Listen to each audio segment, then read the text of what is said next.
करण श्रावकाचार सम्यक चारित्राधिकार तिसरा अधिकार आपण बघतोय. गुणव्रतांचं स्वरूप आपण बघतोय. तर शेवटचं गुणव्रत आपण बघत होतो भोगोपभोग परिमाण नावाचं जे गुणव्रत आहे. तर त्याच्यामध्ये काय सांगितलंय की अणुव्रतामध्ये जी आपण परिग्रहाची मर्यादा केली होती तर त्या मर्यादेमध्ये सुद्धा परत आणखीन ती मर्यादा कमी करणं हे सगळं सांगितलं होतं. तर त्याच्यामध्ये आपण काल बघत होतो की भोगाची जी साधनं आहेत मग त्याच्यामध्ये खाणं वगैरे हे कशामध्ये येणार तर भोगामध्ये. मग खाण्याच्या पदार्थांमध्ये काही पदार्थ असे आहेत की त्याच्यामध्ये त्रस जीवांची उत्पत्ती होते आणि त्या जीवांच्या हिंसेचा त्याग करण्यासाठी अशा पदार्थांचाच त्याग करणं हे सांगितलं आहे. सर्वथा त्याज्य पदार्थ ह्याच्यामध्ये सांगितलं आहे. तर त्याच्या पुढचा श्लोक आहे आता हे सोडून अजून कुठले कुठले पदार्थ जे खाण्यायोग्य नाहीत तर त्यांचं ह्या श्लोकामध्ये वर्णन आहे. 85 नंबरचा श्लोक आहे. तर तो श्लोक आपण म्हणूया. माझ्या पाठीमागं म्हणा सगळ्यांनी. अल्पफल बहुविघातान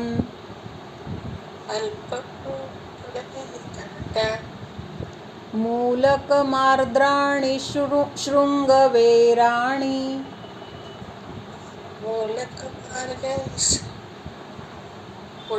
शृंगवेराणि शृंगवेराणि नवनीत निंबकुसुमं निंब कुसुमं कैतकमित्येव महेयं कैतकमित्येव मवहेयं. सगळ्यांनी म्हणलं का? कोणाचा आवाज नाही आला मला. ठीक आहे, परत एकदा म्हणूया सगळे म्हणून. म्हणेपर्यंत म्यूट काढलं तरी चालेल. माझे पिरियड्स आहेत मी नाही म्हणते. हो चालेल ठीक आहे, ऐक नुसतं. हां, तर सगळे मिळून एकदा म्हणूया. अल्पफल बहुविघातान मूलक मार्द्राणि शृंगवेराणि नवनीत निंबकुसुमं कैतकमित्येव महेयं. तर आपण 3 पदार्थ मागच्या श्लोकामध्ये बघितले होते की जे सर्वथा त्याज्य आहेत. कुठले होते ते? मध, मांस आणि मदिरा. तर ते सोडून अजून कुठले पदार्थ आहेत की ज्याच्यामध्ये पण खूप हिंसेचा त्याग, खूप हिंसा होते किंवा खूप जीवांची विराधना होते म्हणून ते पदार्थ पण त्याज्यच आहेत. मग ते कुठले आहेत? तर सांगितलं की ह्याचा अर्थ वाचते मी. फल थोड़ा और बहुत रस जीवों का विघात होने से सचित्त जमीकंद जहरीले कांटों वाले बेर मक्खन नीम के फूल और केतकी केवड़ा के फूल इत्यादि इसी प्रकार के अन्य पदार्थ छोड़ने योग्य है. म्हणजे अजून काय सांगितलंय? म्हणजे खायची इच्छा म्हणून आपण ते खातो थोडंसं, पण ते थोडंसं खात असताना सुद्धा बहुत त्रस जीवों का विघात म्हणजे काय तर त्यांचा नाश होतो. कशासाठी? आपल्या इच्छेसाठी किंवा आपल्याला ते पदार्थ आवडतात म्हणून त्या जीवांची हिंसा विराधना होते, पण ती खूप मोठ्या प्रमाणात होते. तर असे काय काय पदार्थ आहेत? सचित्त म्हणजे काय? सचित्त म्हणजे हिरवे पदार्थ, सर्व हिरवी पालेभाजी वगैरे जे म्हणतो ना आपण ते सगळं ह्याच्यामध्ये येणार. म्हणजे जेवढे काही पालेभाज्या आहेत किंवा हिरवी वनस्पती तर त्याच्यामध्ये अनंत जीव असतात. त्या वनस्पती नाही आता इथं फळ पण येतं पण मुख्यत्वेने पालेभाज्या सांगितल्या तिथं. तर हिरव्या पालेभाज्यांच्या म्हणजे त्यांचे पानं, त्या फुलं ह्याच्या आश्रयाने काय राहतात तर अनंत जीव राहत असतात आणि त्या पालेभाज्यांचा वापर केल्यामुळे काय होतं त्या सगळ्या जीवांची हिंसा आणि विराधना होते. म्हणून पहिल्यांदा सांगितलंय सचित्त त्याच्यानंतर दुसरं आहे जमीकंद. जमीकंद म्हणजे जे पदार्थ जमिनीच्या आतमध्ये कंद रूपाने उगवलेले असतात. मग हे कुठले आहेत तर आपण हे म्हणतो ना 10 प्रकारचे कंदमुळं म्हणतो, तर त्याला काय म्हटलंय? जमीकंद म्हटलंय. कारण त्याच्या आश्रयाने पण अनंत जीव राहत असतात किंवा त्याच्यामध्ये त्यांची सतत उत्पत्ती आणि मरण हे चालू असतं. कारण ते कुठले पदार्थ असतात? जमीकंदामध्ये निगोदी जीव राहत असतात. निगोदी जीव म्हणजे सगळ्यांना माहिती आहे का कशाला म्हणतात निगोदी जीव?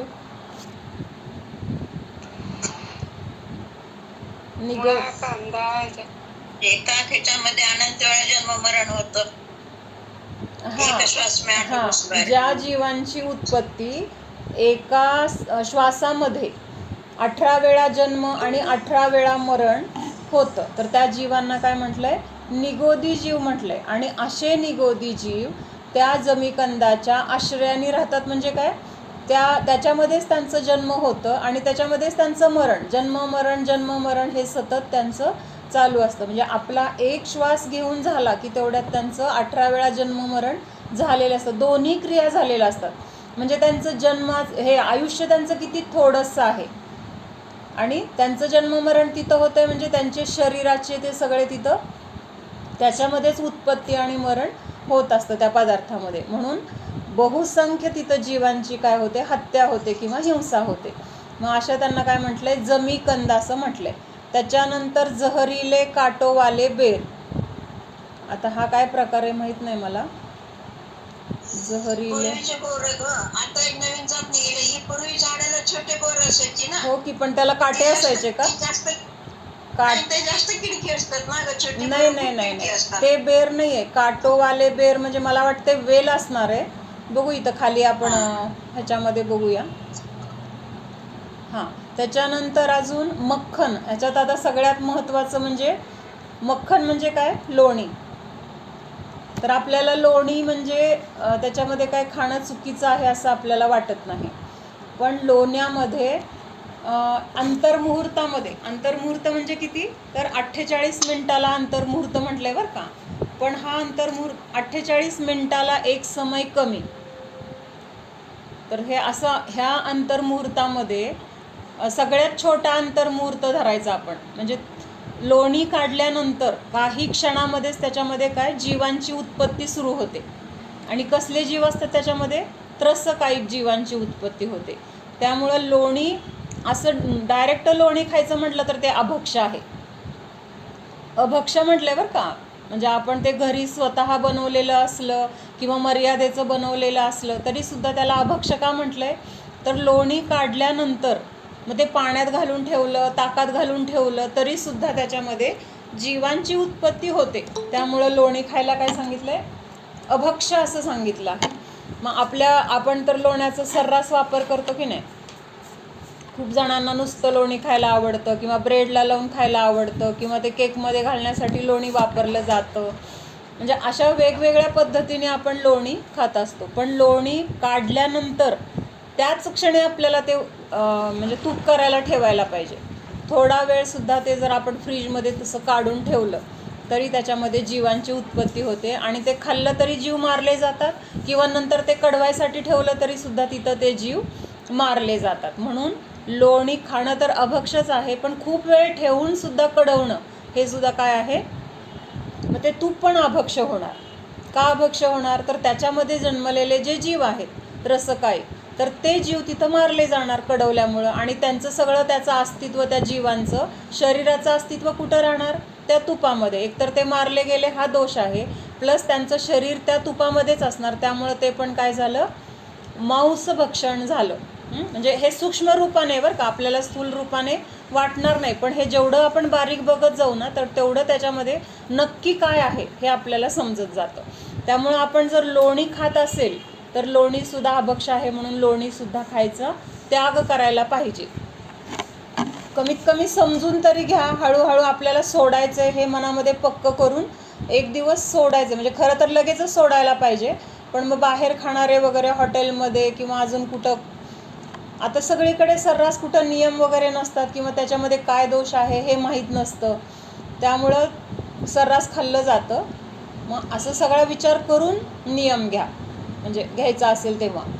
म्हणजे भावनेच्या भरात पण नियम घ्यायचे नाहीत. नियम मोडले तर परत काय होतं, खूप मोठा दोष लागतो. आणि मग एकदा आपल्याला तशी सवय झाली ना, ठीक आहे काय होते, मोडलं तर मोडलं, मग असं पण मनाची आपल्या तयारी होत जाते. म्हणून असं व्हायला नाही पाहिजे. म्हणजे केलं तर व्यवस्थित करायचं, पालन केलं तर व्यवस्थित करायचं, हे सगळा विचार करून आपल्या शक्तीनुसार सगळं नियम वगैरे घ्यायचे. तर हे सांगितलं की मक्खन. त्याच्यानंतर काय आहे अजून, नीमके फूल, केवडा, केतकी आदी के फूल, हे सगळं काय आहे तर अभक्ष म्हणजे न खाण्यायोग्य आहे किंवा त्याचा त्याग करण्यायोग्य आहे. आता त्याचा भावार्थ वाचते. मूली गीला अर्थात बिना सूखा अदरक तथा उपलक्षण से आलू, शकरकंद, गाजर, अरबी, म्हणजे हे सगळे कंदमुळांची नावं आहेत. शकरकंद म्हणजे रताळं, त्याच्यानंतर बटाटा, रताळं, गाजर, म्हणजे त्यांनी आपलं 2-4च घेतलेत, पण सगळे 10च्या 10 ह्याच्यामध्ये येणार. आता सुखा अद्रक म्हणजे काय, सुंठ, म्हणजे वाळलेलं आलं, त्याला सुंठ म्हणतो. आणि वाळलेली हळद, तर ती पण कशी आहे तर औषधी आहे, त्यामुळे सुंठ आणि वाळलेली हळद खायला चालतं. फक्त ओल्या असताना ते खाणं काय म्हटलं जातं तर अभक्ष म्हटलं जातं. त्याच्यानंतर पुढं काय सांगितलंय, मक्खन, नीम के फूल, उपलक्षण से सभी प्रकार के फूल तथा केवड़ा के फूल, इस प्रकार से और भी अन्य ऐसे पदार्थ जिनके सेवन से फल तो अल्प हो और बहुत जीवों का घात हो, वो छोड़ने योग्य है. म्हणजे आता आपण जे फुलं वगैरे बघतो ना, आता काय काय फुलं पण म्हणजे भाजीपाल्यासाठी वापरतात. ह्याच्यामध्ये मुख्यत्वेने कुठलं येतं तर ते फ्लॉवर म्हणतात ना, फ्लॉवर. आपल्यात पूर्वी तरी कोणी खात नव्हतं फ्लॉवर, पण आत्ता ना लोक खायला लागलेली आहेत. म्हणजे आपल्यातली लोकंसुद्धा आता फ्लॉवर खातात. आम्ही बघून घेतला, आम्ही असं केलं, पण त्याच्यामध्ये अशा मोठ्या मोठ्या आळ्या असतात, त्या फुलाच्या आश्रयाने राहणाऱ्या. इतक्या आळ्या असतात की हिरव्या रंगाच्या आळ्या असतात, आणि तो फ्लॉवर खाताना त्या सगळ्यांची हिंसा होते. दुसरं म्हणजे बाहेर जी पावभाजी वगैरे केली जाते किंवा ते मिक्स व्हेज वगैरे म्हणतात, ब्रोकली म्हणून मिळते बघ, ह्याच्यासारखंच त्याच्यासारखंच आहे. हां, तर हे सगळे काय आहेत तर फुलं म्हटली जातात. जसं आपण आंबा वगैरे हे फळ आहे, तर तसं ही काय आहेत फुलं. आणि ह्या फुलांच्या आश्रयाने खूप जीव राहत असतात किंवा तिथं जीवांची उत्पत्ती होते. आणि मग त्यांचं सेवन केल्यानंतर एकतर त्यांची हिंसा झाली, प्लस आपण तेवढ्यांना मारून खाल्लं म्हणून आपल्याला काय लागला तिथं दोष लागला, मांसाहार केल्याचं पाप लागलं.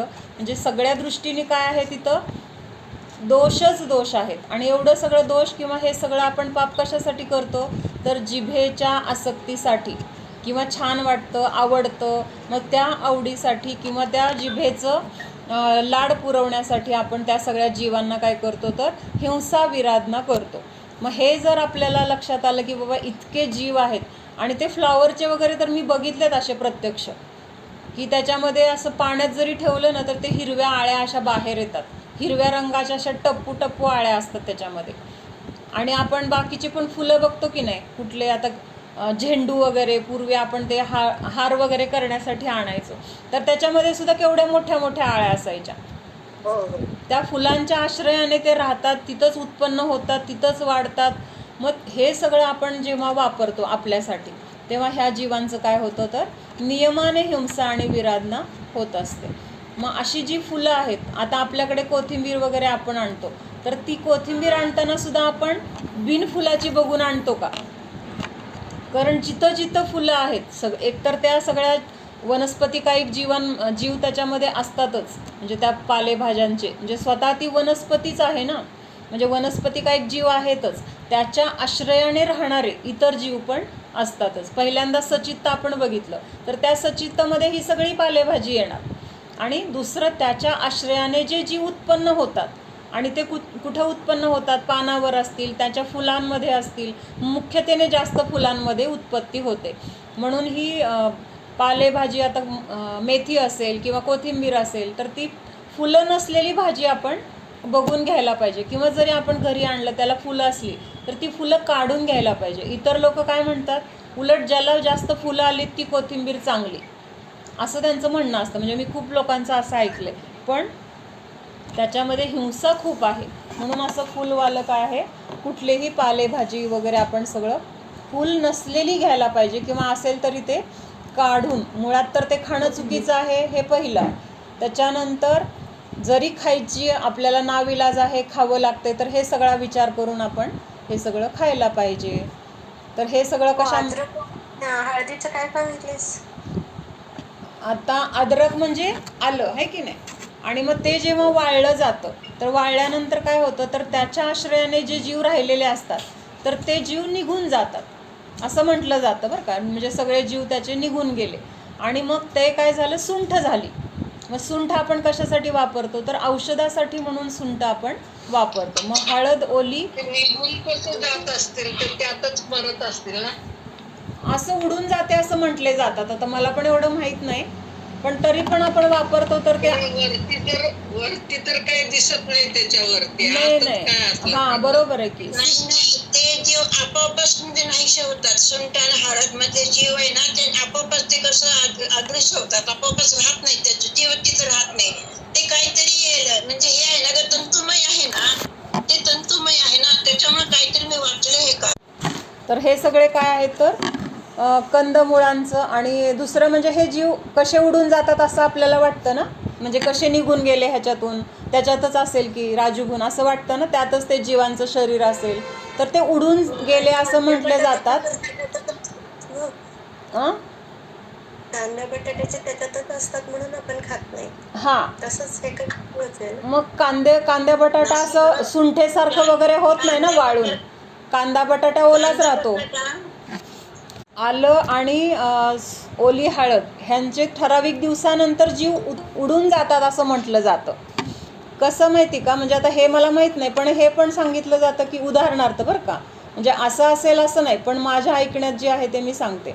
जेव्हा जीवाला म्हणजे मुनी अवस्थेमध्ये असतात मुनी, आणि मग त्यांना केवळ ज्ञानाची प्राप्ती होते, जोपर्यंत ते मुनी अवस्थेमध्ये आहेत तोपर्यंत ह्या शरीराच्या, कुठल्या शरीराच्या, आपलं जे शरीर आहे, तर त्या शरीराच्या आश्रयाने अनंत निगोदी जीव राहतात. म्हणजे आत्ता आपल्या शरीरात पण आहेत बरं का. पण जेव्हा त्या मुनींना केवळ ज्ञानाची प्राप्ती होते, तेव्हा त्यांच्या शरीरातून हे सगळे निगोदी जीव काय होतात, निघून जातात. त्याच क्षणी निघून जातात, आणि त्यांचं शरीर कसं होतं, परम औदारिक होतं असं म्हटलं जातं. म्हणजे आत्ताचं आपलं शरीर आहे ते औदारिक शरीर आहे. म्हणजे आपल्या शरीराच्या आश्रयाने इतर निगोदी जीव पण राहतात. मग हे सगळे निगोदी जीव जे आहेत ते केवळ ज्ञानाची प्राप्ती झाली त्याच क्षणी हे शरीर सोडून निघून जातात. म्हणजेच त्या शरीरामध्ये, अरिहंतांच्या शरीरामध्ये, आता केवळ ज्ञान झालं म्हणजे त्यांची कुठली अवस्था आहे, अरिहंत अवस्था आहे. आणि त्या अरिहंत अवस्थेमध्ये शरीर तर त्यांना आहे, पण त्यांचं शरीर कसं आहे, परम औदारिक म्हटलं जातं. त्यांच्या शरीराच्या आश्रयाने निगोदी जीव नाहीत, अजिबात निगोदी जीव नाहीत. म्हणजे त्यांचं शरीर त्या जीवांनी रहित झालेलं आहे. मग तसं एक आपण असं म्हणू शकतो की ते सुंठ आणि हळदीचे पण जीव असे निघून जात असतील, असं काही कुठं उल्लेख नाही आला. निघून जातात एवढं मी ऐकलेलं आहे, पण असं हे मला एक ते आठवलं म्हणून मी सांगितलं. जसं ते शरीर सोडून जातात जीव, तसं ह्याच्यातले पण निघून जात असतील काही काळाने, किंवा त्यांची प्रक्रिया काय होत असेल, उन्हात ठेवत असतील, काय असेल मला माहीत नाही आहे, पण तेव्हा निघून जातात एवढं मात्र मी ऐकलेलं आहे. आणि दुसरं म्हणजे ते आपण आसक्तीने खात असेल तर ते चुकीचं आहे.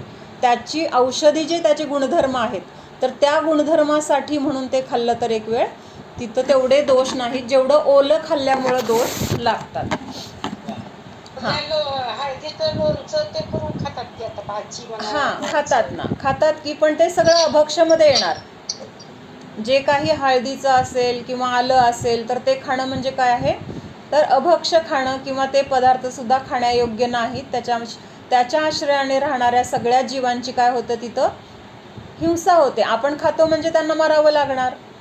मरावं लागणार म्हणजे काय झालं, आपण त्यांना मारलं म्हणजे आपण त्यांचे कोण झालो, शत्रू झालो. म्हणजेच ते शत्रुत्व फेडण्यासाठी परत कुठल्या तरी जन्मात आपल्याला भेटायला येणार, आणि तिथं येऊन आपल्याला काय करणार, त्यांचं जे काही आपण त्यांना त्रास दिलाय त्याची परतफेड आपल्याला येऊन ते त्रास देऊन करणार. मग त्याला भिवून म्हणल्यापेक्षा ते पण जीव आहेत, माझ्यासारखेच ते पण जीव आहेत, त्यांना पण जगण्याची इच्छा आहे, त्यांना पण मरू वाटत नाही, त्यांना पण दुःख वेदना आहे.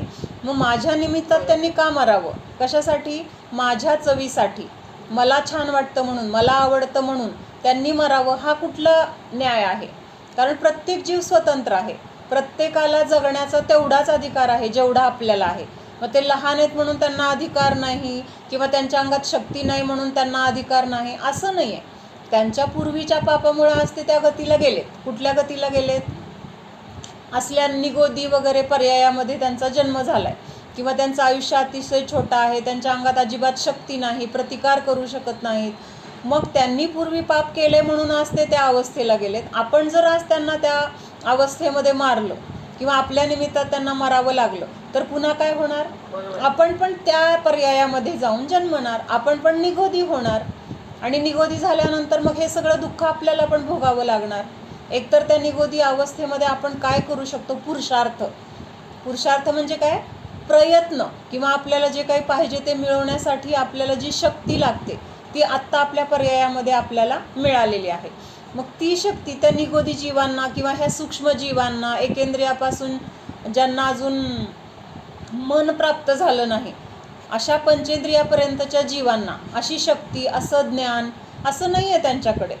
आणि त्यामुळं तिथं काय होतं तर त्यांची आपल्याकडून अज्ञानामध्ये किंवा आपल्याला भोगांसाठी ते हिंसा होते आपल्याकडून, त्यांना मरावं लागतं आणि त्याचे सगळे दोष आपल्याला लागतात. आणि असे दोष फेडण्यासाठी आपल्याला त्या पर्यायामध्ये जाऊन जन्म घ्यावा लागतो. मग आत्ता आपल्याला खाताना छान वाटतं, तेवढ्यापुरतं खाण्याचा आपल्या किती वेळ असतो. आणि टेस्टसुद्धा माताजी काय सांगतात की टेस्ट बड, म्हणजे जिथं आपल्याला चव कळते ना, तर ते चव कळण्याचे जे काही पेशी आहेत तर त्या पेशी फक्त जिभेच्या टोकावर आहेत. कुठं आहेत? फक्त जिभेच्या टोकाशी. म्हणजे आपल्याला वाटतं ना हे छान झालंय, हे गोड झालंय, हे खारट झालंय, हे तिखट झालंय, हे समजण्याचं जे काही सेन्सेशन आहे तर ते फक्त जिभेच्या पुढच्या टोकाला आहे. त्याच्यानंतर ते अन्न पोटात गेल्यानंतर आपल्याला त्याचं काय आठवतं का? चव जाणवते का? त्याचं काय अस्तित्व कसं आहे, काय आहे, कळतं का? काहीच नाही कळत. म्हणजे फक्त जोपर्यंत तोंडात आहे तोपर्यंतच्या त्याची चव आपल्याला छान वाटावी म्हणून ह्या जीवांना काय होतं? मग आपल्याकडून मरावं लागतं. आणि हा सगळा विचार करून आपण हे म्हणजे त्यांची हिंसा होऊ नये ह्याचा प्रयत्न केला पाहिजे. मग मुनींनी वगैरे एवढे कडक नियम त्यांना का असतात? तर त्यांना अहिंसा महाव्रताचं अहिंसा महाव्रत त्यांनी घेतलेले, पंचमहाव्रताला धारण केले. म्हणजे त्यांना हे सगळे अहिंसा महाव्रत आहे, सत्य महाव्रत, हे सगळे आहे. मग हे सगळे त्याग केल्यामुळं काय होतं तर त्या जीवांची आपोआप रक्षा होते, तिथं त्यांना हिंसेचा दोष लागत नाही. म्हणून सगळं हे खात नाहीत महाराज, ते खात नाहीत महाराज, हे आपण का ऐकतो तर त्याच्या मागं अशी कारणं असतात, त्याच्या मागं काहीतरी हिंसा आहे, कुठले तरी जीवांची उत्पत्ती आहे. म्हणजे हे सगळं त्यांनी त्यामुळं त्याग केलेलं असतं. आणि तिथं त्यांना जिभेच्या चवीचं महत्त्व नसतं. त्यांना कशाचं महत्त्व आहे तर आपल्याला जी काही साधना करायची आहे, ज्ञान, ध्यान, तप, हे मुनींचं मुख्य काय आहे? कार्य आहे. काय आहे मुनींचं मुख्य कार्य? ज्ञान, ध्यान आणि तप. ज्ञान म्हणजे सगळा स्वाध्याय वगैरे, म्हणजे शास्त्र शिकणं किंवा शिकवणं, म्हणजे स्वतः ज्ञान मिळवणं किंवा दुसऱ्यांना ज्ञान देणं. ह्याच्यासाठी म्हणजे ज्ञान हे पहिलं त्यांचं कार्य. त्याच्यानंतर दुसरं काय आहे? ध्यान. स्वतःच्या आत्म्याचं भेदविज्ञान, परापासून मी भिन्न आहे, हे सगळं भेदविज्ञान करण्यासाठी त्यांची ही साधना होण्यासाठी त्यांनी दीक्षा घेतलेली आहे. आणि तिसरं काय आहे तर तप करण्यासाठी. मुनींचं सगळं तप चालू असतं की नाही सारखं, हे सगळं तपच आहे. की रस त्याग करतील, कुठल्या तरी पदार्थांचा, भक्ष्य पदार्थांचा सुद्धा त्याग असतो त्यांना.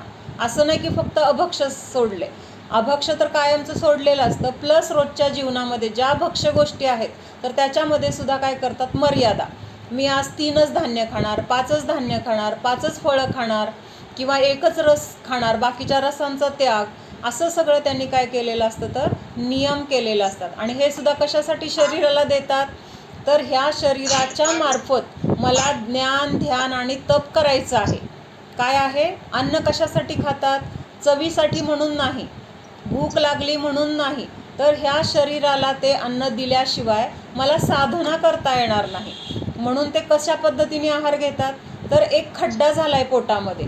काय झालाय? पोटामध्ये एक खड्डा झालाय आणि तो खड्डा भरायचा आहे.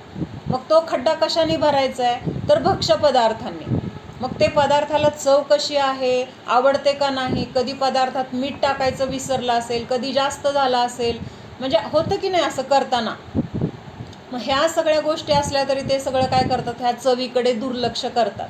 फक्त तो खड्डा कसा भरता येईल एवढा विचार करून ते अन्न ग्रहण करतात. आणि अन्न ग्रहण करताना सुद्धा त्याच्यामध्ये आसक्ती नसते. म्हणजे एखादा पदार्थ खरंच छान झालेला आहे तर तो खाताना ते आसक्तीने खात नाहीत.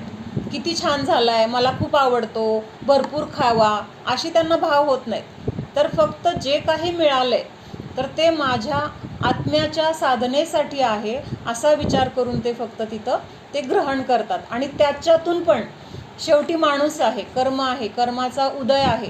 मग त्यांना जर असे भाव झाले खाताना की किती छान झाला आहे हा पदार्थ, असं मनात भाव जरी येऊन गेला तरीसुद्धा ते स्वतःला तिथं दोषी मानतात.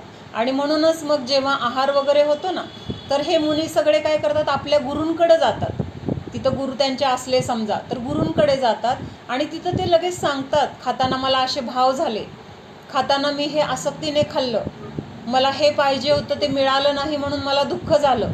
जे काही शेवटी माणूस आहे म्हटल्यानंतर असे विचार मनामध्ये येणार.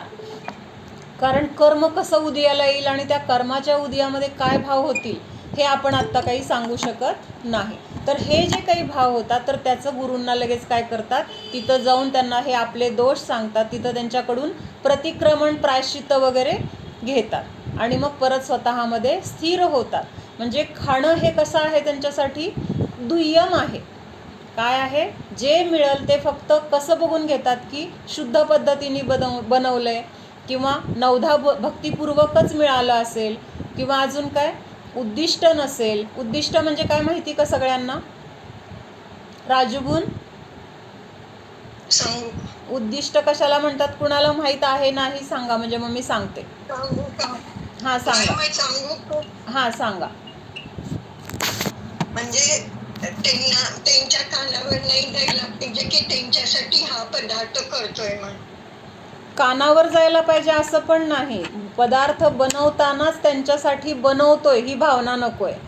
तो पदार्थ म्हणजे आपण आपल्यासाठी बनवतोय आणि आपल्यासाठी बनवत असताना जर आपल्या घरी कोणी आला पाहुणा अचानक, तर त्यांना आपण जे बनवलंय त्यातलं देतो की नाही?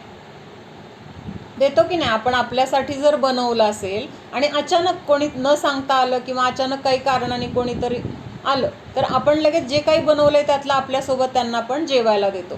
तसं आपल्यासाठी बनवलेलं आणि हे मुनी जर आपल्या दारावरून चालले तर त्यावेळेस त्यांना पडगाहन करून आपल्यासाठी बनवलेलं जर त्यांना दिलं तर त्यांना दोष नाही आहेत. त्यांच्यासाठी म्हणून आपण बनवलं, भले त्यांना माहीत नाही आहे त्यांच्यासाठी बनवलं, पण आपण त्यांच्या उद्देशाने जर बनवलं आणि त्यांना जो म्हणजे आहार दिला तर त्यांना पण दोष आहे आणि आपल्याला पण दोष आहे. कसा दोष आहे, तर बनवताना आपण उद्देश काय ठेवला आहे की आज महाराज येतील त्यांच्यासाठी हे बनवू, त्यांच्यासाठी ते बनवू. म्हणजे आता तर हे सगळीकडं असंच चाललेलं आहे. चौका लावतो, महाराज येतील, आपण महाराजांसाठी हे. असं काय होतं की सगळे प्रत्येक घरामध्ये व्रती असायचे, म्हणजे त्यांना व्रत प्रतिमा नियम असायचे, म्हणजे सवळ्यातच बनवलं जायचं आणि मग त्यावेळेस त्यांनी त्यांच्यासाठी बनवलेलं असायचं. आणि मग गावात त्यागी आले, व्रती आले, मुनी आले, माताजी कोणी संघ आला तरी त्यांना तिथं ॲटोमॅटिक अनुद्दिष्ट आहार मिळायचा. कारण बाकीचे जे व्रती आहेत त्यांना त्यांच्यासाठी बनवावंच लागायचं. त्यातलं त्या मुनींसाठी मग आहारामध्ये तिथं ते आले मुनी तर म्हणजे आहार तिथं व्यवस्थित होत होता. पण आता असे त्यागीच राहिले नाही आहेत कोण. त्यामुळं तिथं काय होतं आहे की उद्दिष्टच आहार बनला जातो आहे.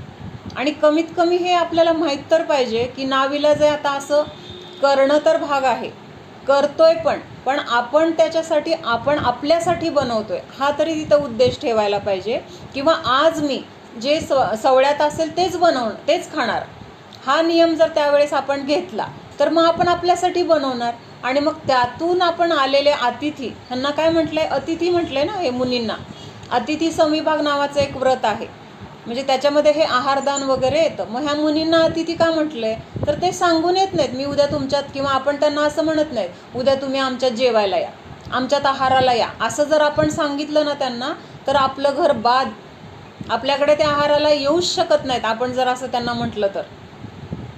किंवा साधा लेप वगैरे आपण जर काय त्यांना दुखत खुपत असेल आणि आपण घरी लेप बनवला आणि त्यांना नेऊन म्हटलं की तुमच्यासाठी लेप आणलाय, तुमच्यासाठी, साठी हा शब्द तिथं आला तरी तिथं काय झालं, ते ती वस्तू त्यांच्यासाठी त्याज्य झाली, ते वापरत नाहीत.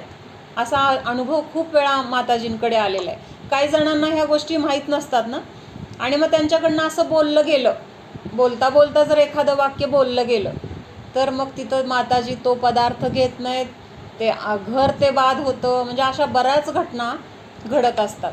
म्हणजे इतकं बारीक सारीक सगळं बघायला पाहिजे. म्हणजे मुख्य जसं आहे तसं आपल्या शास्त्रामध्ये बरं का, म्हणजे जे उत्कृष्ट आहे तर ते असं आहे. मग आता हे सगळं काळानुसार शक्यच नाही, बनवणं शक्य नाही, व्रती नाहीत किंवा काय अडचणी आहेत, मग ह्याच्यामुळे हे सगळे आपल्याला गोष्टी मागं पडत गेल्यात आणि ह्याचं ज्ञान आपल्याला नाही आहे. पण मूळ शास्त्रामध्ये जर बघितलं तर उद्दिष्ट आहार त्याग ही 11वी प्रतिमा आहे. प्रतिमा म्हणजे कुणाला असते? श्रावकाला असते. श्रावकाच्या ज्या 11 प्रतिमा आहेत, प्रतिमा म्हणजे काय तर एक पायऱ्या, पहिली पायरी, दुसरी पायरी, म्हणजे एक एक नियम घेत वर चढत जातो ना जीव, तसं हे 11 पायऱ्या आहेत आणि उद्दिष्ट आहार त्याग ही 11वी पायरी आहे. आणि ती कुणाच्या आहेत 11 ह्या गोष्टी किंवा हे नियम, ह्या पायऱ्या? तर घरामध्ये किंवा श्रावकाच्या आहेत, अजून ज्यांनी दीक्षा घेतलेली नाही अशांसाठी ह्या प्रतिमा आहेत. म्हणजे हे क्षुल्लक वगैरे जे आहेत ना, तर त्यांना सुद्धा उत्कृष्ट श्रावक म्हटलंय. क्षुल्लक, क्षुल्लिका हे जे आहेत ना, तर ह्यांना श्रावक म्हटलेलं आहे, उत्कृष्ट श्रावक. म्हणजे ही 11वी प्रतिमा कुणासाठी झाली? श्रावकासाठी. मग जर श्रावकाला सुद्धा उद्दिष्ट आहाराचा त्याग असेल तर मुनींना कसं चालणार? कारण मुनी ही त्याच्या पुढची पायरी आहे. म्हणून उद्दिष्ट म्हणून जर कुठलं बनवलं गेलं तर भले त्यांना नाही कळालं तरी सुद्धा तिथं काय झालं, त्याचे दोष त्यांना इनडायरेक्टली त्यांना पण लागले आणि आपल्याला तर लागले. आणि ह्याचा आत्ता आपल्याला लक्षात येत नाही की आत्ता काय केलंय किंवा काय चुकलंय. तर जेव्हा त्याचे रिझल्ट्स येतील, रिझल्ट केव्हा येणार त्याचे? जेव्हा त्या कर्माचा उदय येणार. कर्म उदयाला आल्यानंतर त्याच्यामध्ये आपल्याला तसं काहीतरी प्रतिकूल वातावरण मिळणार, काहीतरी तिथं आपल्याला दुःख भोगावं लागणार. तर त्यावेळेस त्याचा उदय आणि त्याची फळं आपल्याला तिथं दिसणार. आणि त्यावेळेस आपल्याला हे कळत नाही की आपण काय केलं होतं म्हणून असं दुःख आपल्याला आलंय. म्हणजे कशा दोन गोष्टी आहेत कळतंय का? आत्ता आपण पाप करतो त्यावेळेस आपल्याला त्याचं फळ काय मिळणार आहे, त्याची तीव्रता किती असेल, आपल्याला त्याचं दुःख किती भोगावं लागणार आहे, हे आत्ता आपल्याला कळत नाही. आणि जेव्हा ते कर्म उदयाला येतं त्यावेळेस आपण त्याच्याबद्दल काय पाप केलं होतं हे आपल्याला तेव्हा ते कळत नाही. लक्षात आलं का सगळ्यांच्या मला काय म्हणायचं आहे? कश्मीरा, आत्ता पाप केलं तर त्याचं फळ काय पुढं मिळणार आहे हे आत्ता कळत नाही. आणि आत्ता त्यावेळेस जे उदय येतील कर्माचे, तर ते कुठल्या कर्माचं फळ आहे, आपण काय परिणाम केले होते, आपण काय दोष केला होता, हे तेव्हा कळत नाही. मग आत्ता आपण म्हणतो ना, काय असं का होतंय कळत नाही, मी तर किती चांगलं वागतोय, मलाच का असं होतंय. पण आपण पूर्वी काय केलेलं आहे ते आत्ता आपल्याला आठवत नाही आहे. पण एवढं नक्की आहे की आपण पूर्वी काहीतरी असं केलेलं आहे आणि त्या कर्माचा आत्ता उदय आलेला आहे. दुसरं आपल्याला कोणीही दुःख देऊ शकत नाही, कोणीही आपल्याला त्रास देऊ शकत नाही, आपली कुठलीही गोष्ट कोणी हिरावून घेऊ शकत नाही, आपल्या तसा कर्माचा उदय असल्याशिवाय. म्हणजे आपल्या कर्माचा उदय असतो आणि समोर तसं निमित्त घडतं. वस्तू चोरीला गेली, आपण काहीतरी मागच्या जन्मी चोरलं होतं, एवढा अंदाज आपण लावू शकतो. भले त्यावेळेस काय चोरलं, कुणाचं कसं चोरलं, कुठल्या ठिकाणी चोरलं आठवणार नाही, पण आज माझी वस्तू चोरीला गेली, मी कुणाची तरी चोरली. आज माझं काय झालं, मला कुणीतरी आज माझा अपमान केला, मी त्याचा कधीतरी अपमान केला. आज मला जेवायला व्यवस्थित मिळालं नाही, मी कुणाला तरी जेवताना अंतराय केलं. आज मला कुणीतरी चांगला सन्मानाने काहीतरी माझा सत्कार पुरस्कार केला, मी कधीतरी असा व्हावा असा म्हणजे तसा भाव मी केला किंवा तसा सत्कार किंवा कुणाशी तरी मी तसं चांगलं बोललेलं आहे. मला आज कुणीतरी काही वस्तू गिफ्ट दिली, मी कुणाला तरी काहीतरी असं दिलेलं आहे. म्हणजे आज मला पैशाचा खूप फायदा झाला, मी कुठंतरी काहीतरी दान दिलेलं आहे. ह्याच्यावरून आपण जे मागं घडलं असेल त्याचा अंदाज आपण लावू शकतो. एक पुस्तक आहे, कुणाकडं असेल तर नक्की वाचा, भावत्रय फलदर्शी नावाचं एक पुस्तक आहे. कुठलं? भावत माझ्याकडे आहे. हां. तर त्याच्यामध्ये ना एक एक प्रश्न दिलाय की असं केल्यानंतर काय होतं किंवा असं कशामुळं झालेलं आहे. आपण दुसऱ्याला अडथळा केला तर आपल्याला अडथळे होतात. आपल्याला काय होतं? अडथळे येतात. म्हणजे आता कुणाला तरी आपण कुणीतरी आपल्याला विचारलं, म्हणजे ते एक उदाहरणार्थ मुलांचं घेऊया. शाळेमध्ये एखादा हुशार विद्यार्थी आहे आणि त्याला विचारलं, मला हे गणित येत नाही, एवढं समजून सांग. आणि तो काय म्हणतो? त्याला येत असतं, पण तो काय म्हणतो? मला पण नीट समजलं नाही आहे. येत आहे त्याला, पण त्याला काय वाटतं की जर मी ह्याला सांगितलं तर ह्याला चांगले मार्क पडतील आणि ह्याचा नंबर येईल. म्हणून तो काय विचार करतो की मला पण म्हणजे सांगितलं सरांनी पण मला पण नीट समजलं नाही, मला समजेल तेव्हा मी सांगेन. म्हणजे एकतर तिथं येत असताना सांगितलं नाही, खोटं बोलला, प्लस नंतर सांगेन मायाचारी केली. म्हणजे सगळं की काय केलं तिथं? पाप बांधलं आणि ज्ञानावर्णीय कर्म बांधलं. म्हणजे दुसऱ्याला ज्ञान द्यायला पाहिजे होतं तर त्यांनी ते दिलं नाही. म्हणजे काय केलं? दुसऱ्याला दिलं नाही असं नाही, तर स्वतःच्याच ज्ञानावर आवरण येईल. आवरण म्हणजे काय? ज्ञान झाकलं जाईल असं कर्म तिथं बांधलं. कसलं कर्म बांधलं? की जर त्यांनी तिथं ते पटकन त्याला समजून सांगितलं असतं ना, हां सांगतो ये, आणि हे गणित असं असं आहे बरं का, असं जर समजून सांगितलं तर त्याचं जे ज्ञान आहे ना आत्ताचं, त्याच्यापेक्षा ज्ञानाचं अजून काय होतं? उघाड होतो. म्हणजे ज्ञान जेवढं आहे त्याच्यामध्ये वाढ होत जाते. आणि जर आपण लपवून ठेवायचा प्रयत्न केला तर जेवढं ज्ञान आहे त्यावेळेस पण ते ज्ञान कमी होत जातं त्या पर्यायामध्ये सुद्धा. आणि पुढच्या जन्मी पण कमी बुद्धी असलेला असा जन्म मिळतो की जिथं आपली बुद्धीच त्याच्या पुढं जाऊ शकत नाही. म्हणून कधीही कुठल्याही गोष्टीला कुणाला अडथळा करायचा नाही. कुठे कुठे अडथळा करतो आपण? खायच्या प्यायच्या गोष्टी असतं खूप, पण देताना थोडं द्यायचं, संपलंय म्हणायचं. एक उदाहरणं सांगते बरं का. म्हणजे आणि आपल्या आपल्या जीवनामध्ये काय घडतंय ते आपण आपलं तपासायचं आणि आपण आपले बदल करायचे. म्हणजे अशा गोष्टी सर्वसाधारण घडत असतात की काढून ठेवलेलं असतं, लपवून ठेवलेलं असतं, असून नाही म्हटलं जातं. मग तिथं काय होतं? कुठं तर गेल्यानंतर मग आपल्याला पण असं पाहिजे असतं ती वस्तू मिळत नाही.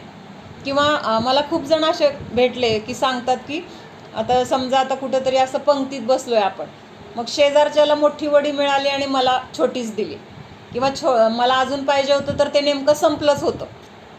मग असं का झालं? किंवा शेजारपर्यंतच तो पदार्थ संपला आणि आपल्याजवळ येईपर्यंत आपल्याला मिळालाच नाही. म्हणजे असं का घडतं? तर आपण तिथं काय केलं आहे? खाण्यासाठी अंतराय केलं आहे. म्हणून खाण्यापिण्याच्या बाबतीत तर कधीच कुणाला अंतराय करायचं नाही. कारण पोट शांत असेल ना तर नक्कीच तिथं त्या व्यक्तीला छान वाटतं आणि त्याचे न कळत कुठंतरी आपल्याला त्याचे भाव आपल्याप्रती काय होतात? उपकाराचे, म्हणजे असं एक कृतज्ञतेचे भाव होतात. आणि पुढं आपल्याला पण कुठं गेलं तरी खायला प्यायला कधीही कमी पडत नाही. मग ते माताजींचं परीक्षा होतात. हां परीक्षा जे घेतात, हां आता मी परीक्षा देते ना, तर त्याच्यामध्ये मागचे पुढचे विचारतात, मग त्यांना सांगायचं का नाही त्यावेळी? हां त्यांनी नाही विचारायला पाहिजे ही गोष्ट आहे, पण आपल्याला येत असेल तर आपण सांगायचं, नक्की सांगायचं पेपरमध्ये. मग त्यांच्या हां पेपरमध्ये आणि आपल्या पेपरमध्ये काय फरक राहील? झाली नाही का मग ते? सगळं सेम येतच नसतं ना. शेवटी आपण पूर्णच थोडा पेपर सगळा ते लिहून काढणार आहेत. एखाद दुसरी गोष्ट विचारत असतात, सांगायचं असतं तेवढं. आणि जरी आपल्या एवढे पडले काय फरक पडतो असा पण विचार करायचा. म्हणजे आपल्याला काय महत्त्व असतं की माझा पहिला नंबर यायला पाहिजे. नंबरचा प्रश्न नाही तिथे, हां पण कुठेतरी अभ्यास केला काहीतरी ठीक आहे ना. आपल्याला घेतलेले असतात ना. हो की आपल्याला माहिती आहे ना आपण अभ्यास केला आहे, आणि हे पण माहिती की त्याने अभ्यास केलेला नाही आहे. मग शेवटी पेपरमध्ये जरी समान मार्क असले तरी बुद्धीमध्ये आहेत का समानता? पण तू तिथं सांगितल्यामुळे तुझ्या बुद्धीमध्ये वाढच होणार आहे. जरी आत्ता तुला वाटलं की मी एवढे कष्ट करून पण मला तेवढेच मार्क पडले आणि त्यांनी न कष्ट करता त्याला तेवढेच पडले, हे दिसताना दिसेल, पण प्रत्यक्षात आतलं गणित वेगळं आहे. एकतर तिथं तुझ्या बुद्धीमध्ये वाढ होणार आहे, प्लस आणखीन तुझ्याबद्दल बाहेर काय होणार? ही चांगली आहे. म्हणजे असं पण होणार ना ही मदत करते, मदतीची भावना आहे हिला. म्हणजे दाखवण्यासाठी आपल्याला काहीच नाही करायचं, पण एक बाहेर पण काय काय त्याचं चित्र दिसतं ते. आणि ह्याच्यातून आपल्याला फक्त मदत करायची भावना आहे, बाकी काय नाही आहे. आणि त्याला येत नसतं, त्याची आकुलता झालेली असती, त्याला जर आपण एखादं उत्तर सांगितलं तर त्याला समाधानच वाटणार की नाही, अरे मी लिहिलं बरं का. त्यावेळेस त्याचं जे समाधान आहे ना ते पण कुठंतरी आपण त्याच्या समाधानाला कारणीभूत झालो. आणि अशी स्पर्धा वगैरेसाठी तर आपण परीक्षा द्यायच्या नाहीत. अभ्यास नक्की करा. अभ्यास कशासाठी करायचा, तर त्या निमित्ताने म्हणजे परीक्षा देतो आपण, परीक्षेच्या निमित्ताने आपला अभ्यास होतो. नुसतंच आपण अभ्यास करतच नाही. करतो का? परीक्षा आहे म्हटलं की काय दटून केला जातो अभ्यास. स्वाध्याय. हां, स्वाध्याय असेल, स्पर्धा करायची नाही. कारण छेडालामध्ये काय सांगितलंय, किसी की हार किसी की जयन चिंते. म्हणजे दुसऱ्यांची हार हो आणि माझी जीत हो, किंवा ह्याची जीत हो, ह्याचा हार हो. आपण मॅच बघताना काय करतो, मॅच बघताना भारत जिंकला पाहिजे, पाकिस्तान हरला पाहिजे. भारत जिंकला पाहिजे एवढं जरी म्हटलं तर त्याचीच दुसरी भावना काय आहे की जो प्रतिस्पर्धी आहे तो हरला पाहिजे. म्हणजे कुणाची तरी हार आणि कुणाची तरी जीत आपण चिंतली की नाही. एक खेळ म्हणून आपण त्याच्याकडे बघा, हा छान खेळतोय, तो असा खेळतोय, त्याने असं खेळायला पाहिजे. म्हणजे एक तिथं खेळ म्हणून जर आपण तिथं एन्जॉय करत असेल तर ती गोष्ट वेगळी. आपण तिथं काय बघतो, तो जिंकला पाहिजे, त्यांनी जिंकण्यासाठीच खेळलं पाहिजे.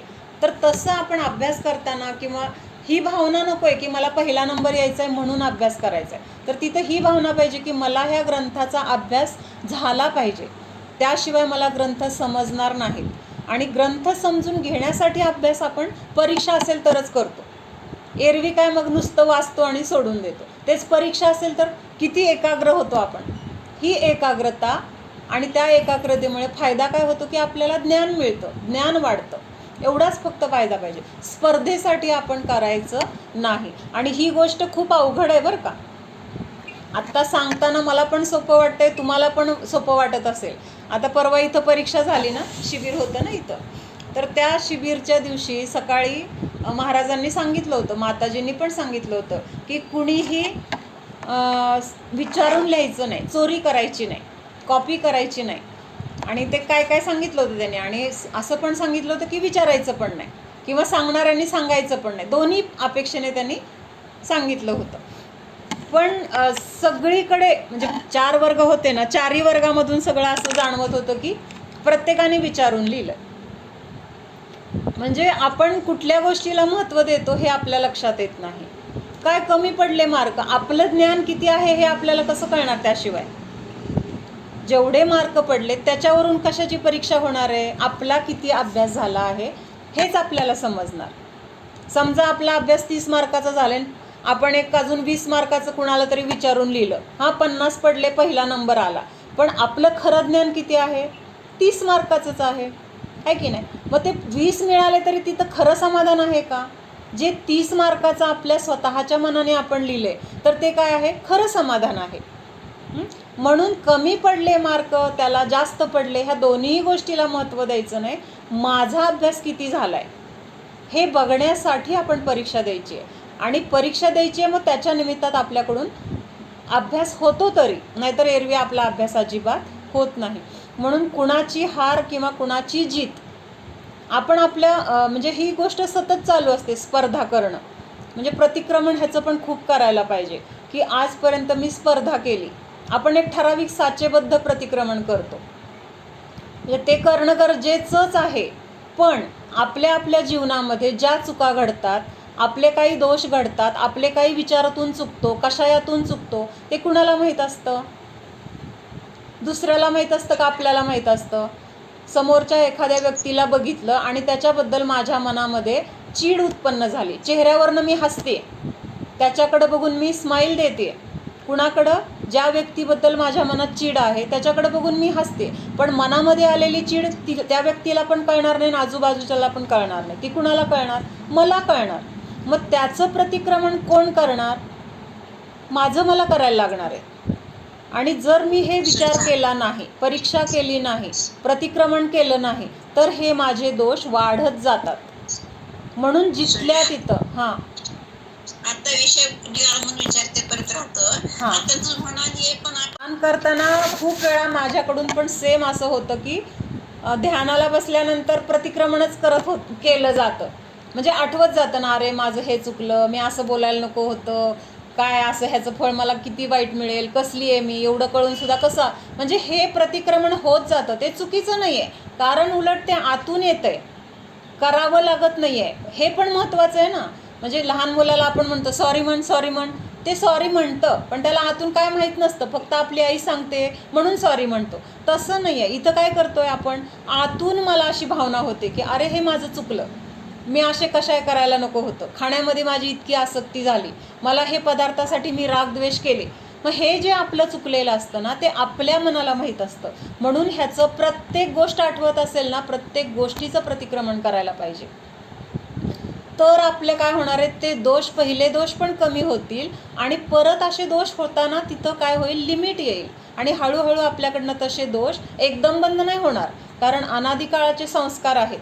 पण कमीत कमी पहिल्यापेक्षा त्याची तीव्रता कमी असेल, त्याच्यामध्ये घट झालेली असेल आणि हळूहळू एक दिवस मग आपण पण निर्दोष होणार. भगवंतांना निर्दोष म्हटलंय, अरिहंत भगवंतांना निर्दोष का म्हटलंय, तर ते सगळ्या दोषांनी रहित झालेत. कुठले दोष आहेत त्यांचे, 18 दोष म्हणतो की नाही आपण, 18 दोषांनी रहित आहेत. सुरुवातीला आपला झाला एक श्लोक, ह्याच्यामध्ये भगवंत 18 दोषांनी रहित आहेत. मग ते कुठले 18 दोष आहेत, किंवा जे 18 दोषांनी रहित आहेत त्यांनाच काय म्हणतात, अरिहंत किंवा आप्त म्हणतात. ते सोडून मग जे दोषाने सहित आहेत तर त्यांना आपण आप्त म्हणू शकत नाही किंवा त्यांना अरिहंत म्हणता येणार नाही, कारण तिथं अजून दोष आहेत. मग त्यांचे दोष निघून गेलेत म्हणून त्यांना निर्दोष म्हटलं जातं. पण आपण कसे आहोत, आत्ता दोषी आहोत. हे सगळे जे 18 दोष भगवंतांचे नष्ट झालेत, त्या सगळ्या 18 दोषांनी आपण सहित आहोत. मग हे दोष नष्ट होण्यासाठी आपल्याला पहिल्यांदा ते दोष आहेत हे स्वीकारलं पाहिजे. ते दोष माझ्याकडून कसे कसे झाले त्याचा विचार केला पाहिजे. ते दोष का झाले ह्याचं प्रतिक्रमण झालं पाहिजे, त्याचा पश्चाताप झाला पाहिजे आणि मग आपल्याकडनं ते दोष पुन्हा होणार नाहीत ह्याची काळजी घेतली जाईल आपोआप. कारण आपल्याला चुकलं हे मनापासून तिथं खटकलेलं असतं किंवा त्याचं वाईट वाटलेलं असतं, तर मग तिथं काय होणार आहे, तसे दोष आपल्याकडून तिथं घडणार नाहीत.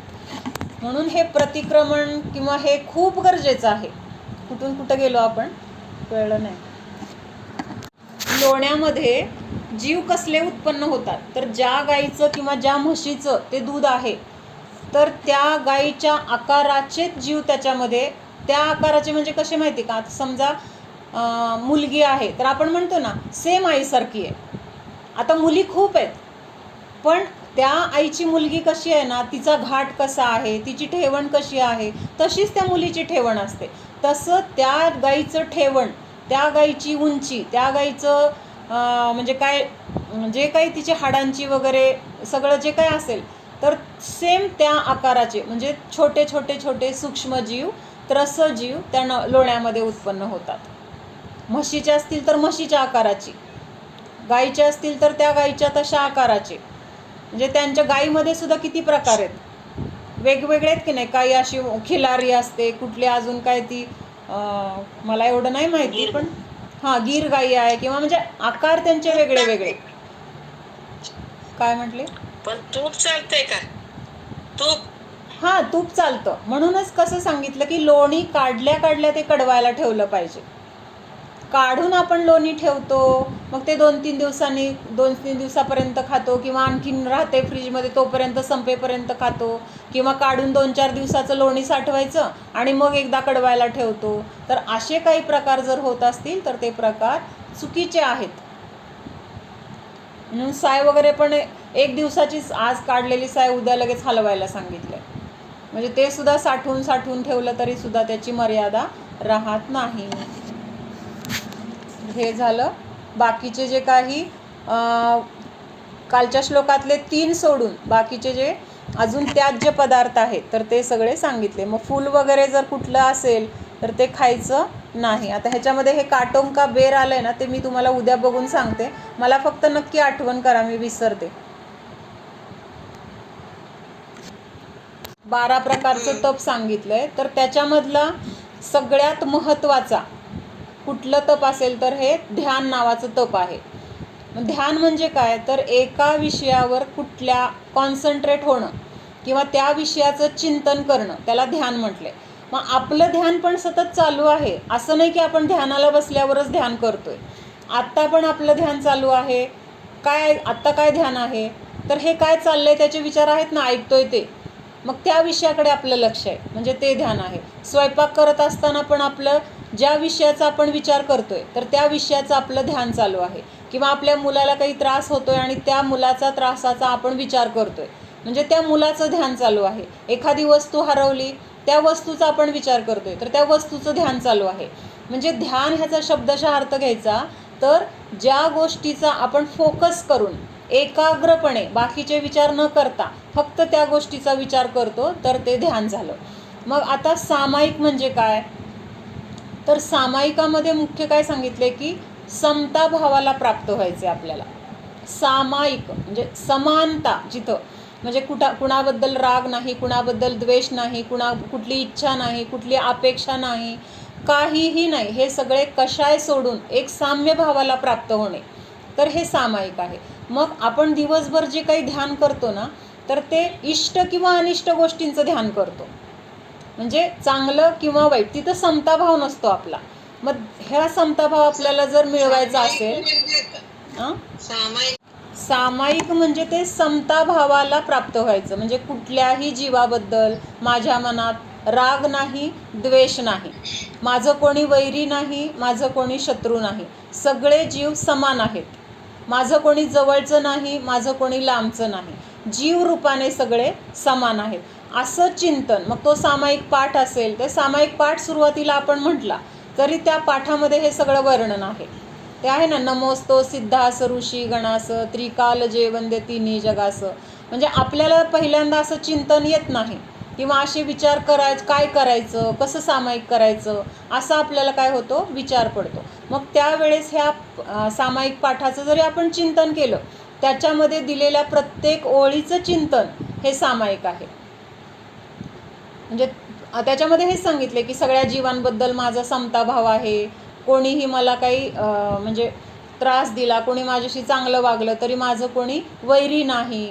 किंवा अजून काय आहे, आत्म्याचं स्वरूप काय आहे, आत्मा असे हा परमार्थ रूप, आत्मा सदा शाश्वत एक रूप. म्हणजे पहिल्यांदा आपल्या आजूबाजूच्या गोष्टीपासून आपल्याला वेगळं केलं, त्यांच्याबद्दल समताभाव ठेवला आणि तिथून आतमध्ये कुठं गेलो तर आपल्या स्वतःच्या आत्म्याकडं, आणि तिथं मग माझं स्वरूप काय आहे हे चिंतन, ते सामायिक आहे. किंवा 12 भावना काय सांगतात की ह्या सगळ्या विश्वापासून किंवा ह्या सगळ्या संयोगापासून माझं अस्तित्व काय आहे ते आपल्याला वेगळं करण्यासाठी ह्या 12 भावना काय आहेत तर वैराग्य उपावनमाई चिंतो अनुप्रेक्षा भाई. छडालामध्ये जी 5वी ढाल आहे तर त्याच्यामध्ये सुरुवातीला 12 भावनांचं चिंतन आहे. त्याच्यामध्ये काय सांगितलंय की ह्या ज्या 12 भावना आहेत तर त्या 12 भावनांचं चिंतन केल्यानंतर आपल्याला ह्या संसाराचं स्वरूप काय आहे हे कळतं. संसाराचं चित्र काय, संसारामध्ये कोण आपलं आहे, किंवा संसार आपल्याला काय देतो, आजपर्यंत आपण ह्या संसारासाठी इतकं केलं पण त्याच्यातून आपल्याला काय मिळालं, हे शरीर कसं आहे, ह्याचं स्वरूप काय आहे. मग ह्या सगळ्या गोष्टीपासून आपल्याला विरक्ती येण्यासाठी किंवा ते आपलं नाहीच, मग हे पक्क होत नाही लवकर. आपल्याला किती जरी सांगितलं ना शरीर माझं नाही, किंवा हा संयोग माझा नाही, पैसा माझा नाही, ही मुलं माझी नाहीत, तरी पण आपलं मोह परत परत तिथं अडकत असतो. मग ह्या मोहातून जर आपल्याला बाहेर पडायचं असेल तर तिथं ह्या 12 भावना कशा आहेत, आपल्याला वैराग्य उत्पन्न करणाऱ्या आहेत. वैराग्य उपावनमाई म्हणजे जसं आई मुलाला जन्म देते तसं ह्या 12 भावना वैराग्याला जन्म देणाऱ्या आहेत. आणि मग ते वैराग्याची भावना मनामध्ये उत्पन्न झाल्यानंतर आपल्या आत्म्याला जाणणं सोपं जातं. मग आपल्याला बाहेरचं सोडत सोडत सोडत आत गेल्याशिवाय आपल्याला आतमध्ये म्हणजे बाहेरचं सोडल्याशिवाय आत जाता येणार नाही. म्हणून अगोदर बाहेरचं कसं माझं नाही आहे हे त्या 12 भावनांमध्ये सांगितले, आणि त्या 12 भावनांचं चिंतन केल्यानंतर आपल्याला आपोआप मोह आपला कमी झाला आहे, कशाय आपले कमी झालेत, आणि माझ्या आत्म्याचं स्वरूप काय, तर इकडं आपला आपोआप उपयोग जातो किंवा तिकडे लक्ष जातं, आणि मग तसं चिंतन आपलं होत जातं. तर संयुक्त चिंतन म्हणजेच काय, मनामध्ये आपण जो विचार करतो ना, चिंतन करणं म्हणजे आता हे आपण ऐकलंय, मग आपण काय ऐकलंय, जे ऐकलंय ते आठवणं, तर हे काय आहे, चिंतन आहे. मग चिंतनसुद्धा आपण वाईट पण करू शकतो, चांगलं पण करू शकतो, म्हणजे करतोय. म्हणजे ध्यान चिंतन हे समानार्थी शब्द आहेत थोडक्यात. पण ह्याच्या पुढं जाऊन उत्कृष्ट काय असेल तर आपल्या शुद्ध आत्म्याचं ध्यान हे उत्कृष्ट आहे. आणि त्याच्यासाठी सामायिकाचं आपल्याला काय घ्यायचं आहे, अवलंबन. कारण आपल्याला बाकीच्या गोष्टीचं चिंतन सहज होते, बाकीच्या गोष्टीचं ध्यान सहज होते. ते करा म्हणून सांगावं लागत नाही, ते करा म्हणून शिकवावं लागत नाही. पण आपल्या आत्म्याचं ध्यान आपण दशम्या करताना जर म्हटलं नाही मला आता आत्म्याचं ध्यान, मला आत्म्याचा विचार करायचा आहे, जातं का लक्ष आत्म्याकडं? विचार जरी केला, ठरवलं, तरी दुसऱ्या क्षणाला आपण दुसरीकडे कुठंतरी हरवलेला असतो. म्हणजे हा विचार करून बघा, माझा अनुभव आहे हा स्वतःचा. कधी दुसऱ्या ह्याच्यामध्ये लक्ष गेलं आणि कधी बाकीचे विचारधारा सुरू झाली कळत नाही. म्हणून ते एक ठिकाणी बसून ह्या बाहेरच्या गोष्टींचं अवलंबन सोडून, कारण आपण समोर काय करतोय तिकडे आपले डोळे बघत असतात, मग ते विचार आपल्या डोक्यात येत राहतात. म्हणून डोळे मिटून शांत बसून ह्या सगळ्याचं चिंतन केल्यानंतर आपल्याला आपल्या आत्म्याचं चिंतन होणार आहे. तोपर्यंत चिंतन आपल्याला होणार नाही. आणि जोपर्यंत आपल्याला भेदविज्ञान होत नाही, म्हणजे सम्यक दर्शन होत नाही, तोपर्यंत आपल्याला ह्या सगळ्या बाहेरच्या क्रियांचं काय आहे, काही उपयोग नाही आहे. किंवा त्या क्रिया असून करून सुद्धा त्याचं न केल्यासारखं फळ आहे. म्हणून पहिल्यांदा आपल्याला जोर कशावर द्यायचा आहे, तर भेदविज्ञान मला करायचं आहे.